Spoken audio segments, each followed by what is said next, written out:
Assalamu alaikum. Today's topic is anuria, and anuria is inability of the kidneys to produce the urine. It is complete absence of urine production by the kidneys in 12 hours. Oliguria is defined as the passage of 300 ml of urine in 24 hours. The renal function and urine production depends on perfusion of the kidneys with oxygenated blood. Reduced renal blood flow or hypoxia impairs the renal function, and hence there goes the acute renal failure. Renal failure is divided into pre-renal, renal or post-renal depending on the cause. Pre-renal renal failure are those the causes of which are beyond includes hypovolemia, blood loss, sepsis, cardiogenic shock, anesthesia, hypoxia. Causes of hypovolemia includes inadequate water intake, excessive water and electrolyte loss, dehydration, diarrhea, vomiting, GI loss such as suctioning, burns, excessive sweating. Blood loss may be due to surgery, due to GIT loss as in peptic ulcer, childbirth loss, hemorrhoids, accidents, complication of hypertension such as epistaxis or brain hemorrhage. Sepsis includes infection, septicemia, UTI, bacteremia, immunocompromised patients. Cardiogenic shock includes acute dysrhythmias, myocardial infarction, cardiac tamponade, and pulmonary embolism. Anesthesia, epidural and spinal anesthesia, whereas there is peripheral vasodilation and collection of pooling of blood. In the peripheries, hypoxia, prolonged hypoxia.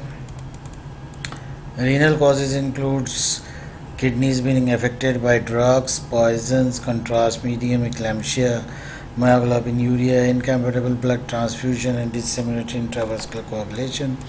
Drugs include aminoglycosides, cephalosporins, gentamicin, prolonged use of NSAIDs, antihypertensives. Poisons include carbon tetrachloride, which is nephrotoxic, renal failure, dehydrated patients. Contrast medium includes this contrast to be used very carefully, especially in people who have already existing renal failure or dehydration. Eclampsia, these are pregnant patients with hypertension, protoxemia and proteinuria having fits. Myoglobinuria, whereas there is excretion of myoglobin, the muscle protein, in urine, as seen in crush syndrome after major trauma injury. Incompatible blood transfusion, this may lead to acute renal failure. DIC, disseminated intravascular coagulation, seen in septicemia or incompatible blood transfusion.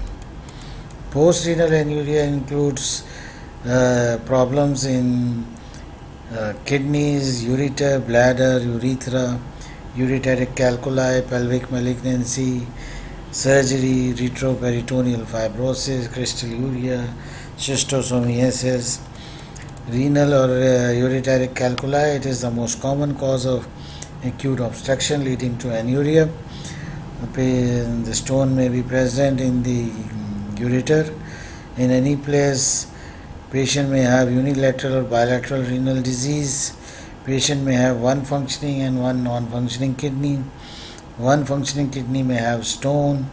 There may be renal colic, scar, constriction owing to previous surgery or pre-existing obstruction secondary to calculus. So all these conditions may be there.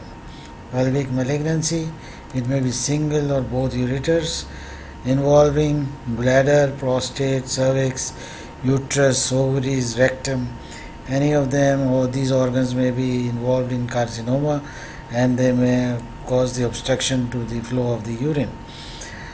It may be present in both sexes, resulting in anuria. There is history of hematuria, vaginal or rectal bleeding. There may pelvic mass may be present, may be seen on per abdominally or per rectally. Surgery, ureter may get damaged because of pelvic or abdominal surgeries. Schistosomiasis leads to ureteric fibrosis, stenosis, and crystalluria, uric acid crystalluria, occurs in patients with chemotherapy for leukemia and lymphoma.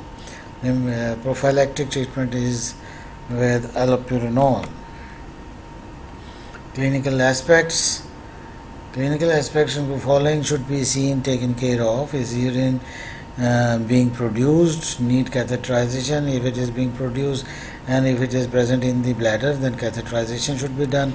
If the urine is not being produced, the bladder would be empty. Secondary, it should be checked. If it is present, then DR and culture should be done. Is there a pre-renal cause? General physical examination should be done to check for dehydration or any other cause. Is there ureteric obstruction? Ultrasound and intravenous urogram should be done. Check for any stone or any other obstruction because of prostate or anything.